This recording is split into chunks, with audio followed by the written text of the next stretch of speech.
Olá, amigos do YouTube, sejam todos muito bem-vindos ao Canário ECD. Galera, eu estou maravilhosamente bem e melhorando, espero que cada um de vocês estejam assim também, beleza, meus amigos? Vamos hoje então para a quarta parte da palestra sobre canários lizards. É um estudo precioso com o professor Tito Costa, uma palestra que foi dada no grupo Formando Canaricultores, no WhatsApp e Telegram. Desde já agradeço toda a parceria pelos amigos, os moderadores do grupo Formando Canaricultores, beleza? Vamos para a quarta parte então, galera, vamos lá. Olá, Fábio, tudo bem? O babador, ele é o seguinte, cara, ele tá na raça, ele é muito discreto, mas no canário fundo branco, ele aparece com maior intensidade. O fator branco foi colocado com outra raça, né? Foi usado o Border, foi usado o Five Fans, então eles colocaram isso. O que eu te digo é, analisa teus canários. Entendeu? Eu, por exemplo, se aparecer, eu coloco ele numa posição. Não vai para mesa e para usar na reprodução eu tenho que ter critério. Eu não posso colocar dois com essas características para acasalar, né? Apesar que eu nunca vi isso se espalhar. Mas a princípio, se você tem alguma expressão fenótipa não desejada, não acasale. Otávio, outra pergunta complexa que vai exigir respostas é fracionada, porque eu estou me atentando aqui, quer dizer, mania de professor, né? Das respostas aí entre 2 a 5 minutos, não passando disso. Eu digo o seguinte: quando você for acasalar seus canários, não leve em conta a cúpula. Ah, Tito, como não? Cúpula? Porque a cúpula é uma genética inexplicável no lizard. Recentemente saiu um artigo, aliás, o lizard é ótimo em aparecer isso, né? Do nada aparece um paraquedista, né? Aí lança ali alguma coisa, o azinho, azão, a cúpula do Lizar e tal. Surreal, na minha opinião, com todo o respeito que eu tenho à ciência. Mas eu digo, quando você for acasalar seus bichos no quesito cúpula, você só não acasale duas cúpulas inteiras ou uma cúpula passando com cúpula inteira. Então, busque sempre o canário sem cúpula partida com cúpula. O cúpula e o sem cúpula, às vezes, a prole, a maioria, não dá mesa. Mas eu te digo, se você conhecer os ancestrais, você pode fazer todo tipo. Para você ter uma ideia, eu tenho canários aqui, dos sobreviventes ao roubo, que estão comigo aí há, sei lá, 12 anos, que seja, sem cúpula. A última ninhada deles foram 4 filhotes com cúpula. Uma delas, cúpula extensa. Então, quer dizer, eu estou há 12 anos naquela linha, só selecionando sem cúpula e sai 100% com cúpula e entre eles um cúpula extensa. Isso é uma coisa que eu acredito superada no Brasil. O Clube da Raça, ele já mostrou assim, os criadores já foi um consenso, o Carlito compreendeu, os juízes brasileiros hoje já estão bem avançados no conhecimento da raça, eles já não penalizam tanto a questão cúpula, não é?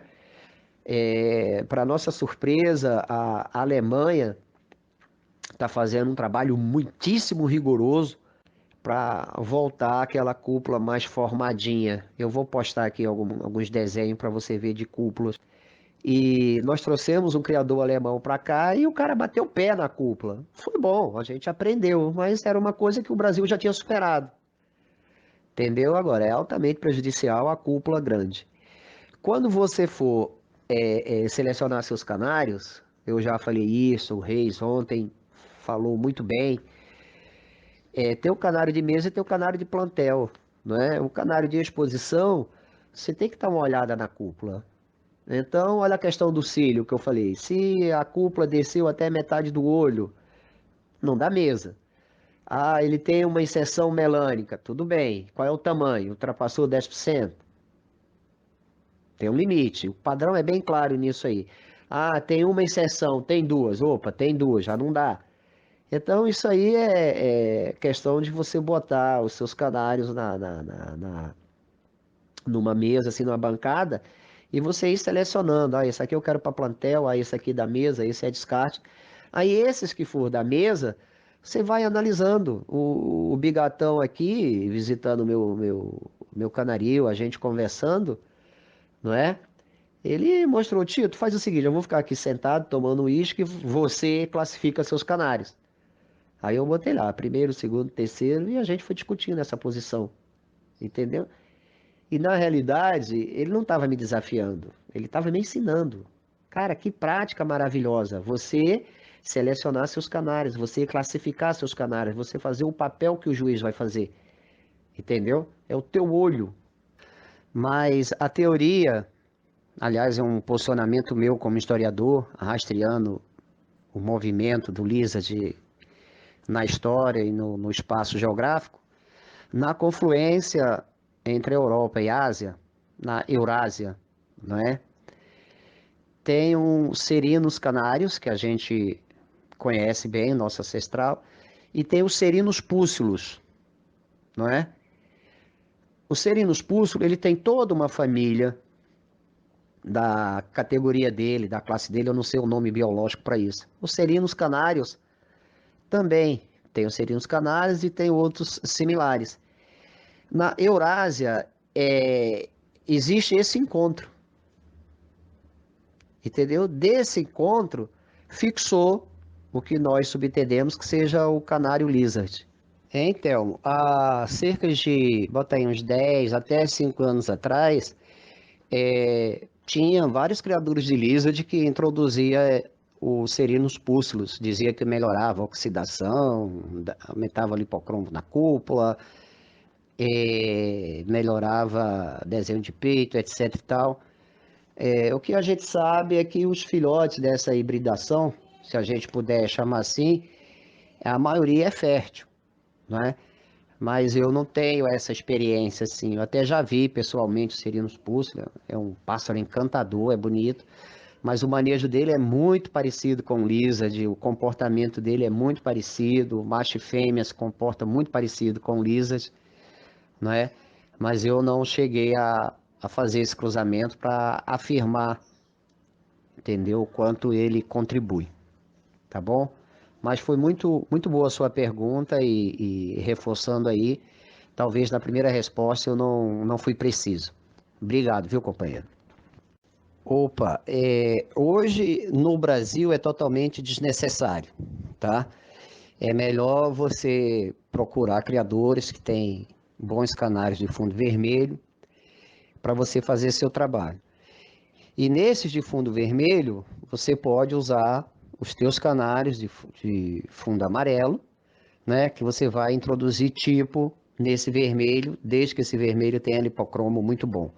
Se você entrar com canário de cor, você vai pegar esse seu trabalho e você vai prolongar ele por mais umas 5, 6 gerações. Porque toda vez que você introduz um outro sangue, assim, uma outra raça, uma outra cor, ou qualquer mistura no lizard, o sangue do lizard ele é muito forte. Ele vai atrapalhar esse cobre muito mais do que esse cobre vai ajudar a melhorar alguma coisa no lizard. Eu já fiz isso aqui, né? Vários criadores fizeram. Era uma outra época, era uma época que a gente precisava fazer o canário fundo vermelho. O custo foi muito alto, o descarte foi muito grande, mas alguns ex-abnegados que não criam canário por dinheiro, né? Criam por paixão, a gente conseguiu ter um canário vermelho no Brasil, que sem modéstia eu falo, são os melhores do mundo hoje. Então você tem os melhores do mundo hoje, fruto de um trabalho aí de 15 anos de uns porra loucas aí que resolveram fazer isso. Já está pronto. Para que você recomeçar? Então é melhor você pegar os seus canários fundo vermelho. Se você acha que está faltando lipocromo, você vai e procura lisa de fundo vermelho de bom lipocromo. Se você acha que está faltando tipo e você não encontra entre os fundos vermelhos, você joga o ceifator e vai fazendo sua seleção. Você vai chegar ao mesmo objetivo com menos tempo. Sim, sim, sim. Para você acasalar dois brancos, o parentesco tem que ser bem longe, tem que ser pena longa, pena curta, os dois com baixíssimo feomelanina, né? Quando você acasala dois fundos brancos, a feomelanina se acentua. Então, o acasalamento 95% aconselhável é fundo branco com fundo amarelo. Eu já expliquei aí na frente, esse amarelo com branco, não é? As chances de ser fundo branco com intenso geralmente dá melhor resultado que fundo branco com nevado. Mas você tem que analisar as penas, a oxidação desses canários, um conjunto de coisas. Então, aconselhável, sempre fundo amarelo com fundo branco. Olá, Pontilho. Tem coisas que é da raça, não é? Não tem como você eliminar 100% isso aí. Sempre vai aparecer em um ou outro exemplar. Quando filhote, alguns exemplares dá a entender que é branca, né? Que a unha é totalmente branca. Mas se você olhar bem, a base dela não é branca. Então a tendência é que esse exemplar, com o crescimento, ela escureça. Geralmente fica até igual às outras unhas. E já tem outros que não. Ele vai nascer com essa unha branca desde a base, ele vai ficar adulto e ele vai ter essa unha branca.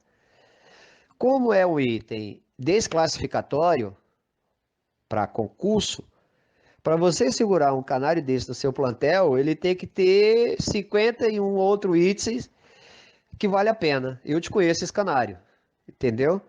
Então, se você tem plantel em quantidade, é uma unha branca, você pode descartar. Se você tiver irmãos dele, se esse canário não tiver coisas que te interessem tanto. Isso vai passar para os filhotes? Tem um percentual de chance de sim e um percentual que não. Agora, você nunca vai eliminar isso 100%, sempre vai aparecer. A tua pergunta puxa outra. Poxa, mas eu tenho uns canários aqui há 5 anos, apareceu um canário com uma pena lipocrômica no rabo, na asa. Mesma coisa, mesma teoria. Isso tá no Lizard, tá? Aparece mais nos canários de fundo branco. Por quê? Porque teve aquele gene que foi colocado do fator branco para o lisar. Eu já deixei isso bem claro aqui. Entendeu? Isso é da raça. Então, às vezes, você pega um canário, o criador fulano de tal, o cara é pica da galáxia. O cara foi e passou um canário para você, você ficou todo contente. Veio a muda de pena, uma dessas penas cresceu lipocrômica. Aí você pensa, pô, o cara me sacaneou. Não, isso tá no Lizard. Poderia ter nascido desde filhote, pode na muda aparecer uma ou duas penas. Eu não vou acasalar esse canário. Mesmo critério. Você vai analisar 52 itens. Qual é o item que isso interfere? É a decisão sua como criador. Agora, para a mesa não tem chance. Canário apareceu unha branca, apareceu alguma pena lipocrômica, esquece mesa. São itens desclassificatórios. Ô Daniel, e já não é? O Lizard tem todas essas cores aí, todas essas características, só que desenhado. Desenhados em um padrão já, como eu falei desde o início, como está no artigo, como está na minha fala, há 5, 6 séculos já definido. Então, o Serinus pústulos, ele tem algumas características. Interessa voltar ele no Lizard? Interessa botar esse gene, que ele vai acrescentar? Eu não tenho essa experiência para fazer. Há tempos atrás dizia-se que lá na Europa se fazia com frequência. Eu acredito que o nível técnico hoje esteja tão alto que seja desnecessário, tá bom? Uma série de fatores pode causar isso. Consanguinidade é uma delas, mas você já descartou. Só que você está analisando uma geração, não é? Quando você fez esse encontro, pode ter vindo encontro genético por trás, não é? E tem uma outra possibilidade que é no desmame, não é? das coisas aqui, eu não vou pedir desculpa, não, eu vou defender mesmo o produto. Uma das coisas que resolveu um dos problemas do Lizard, que é o desmame, foi a Germinex. Então, alguns canários, quando sai dos pais e passa a comer sozinho, ele tem uma difusão nutrica, ele tem problemas nutricionais, ele dá uma entortada no pescoço, não é?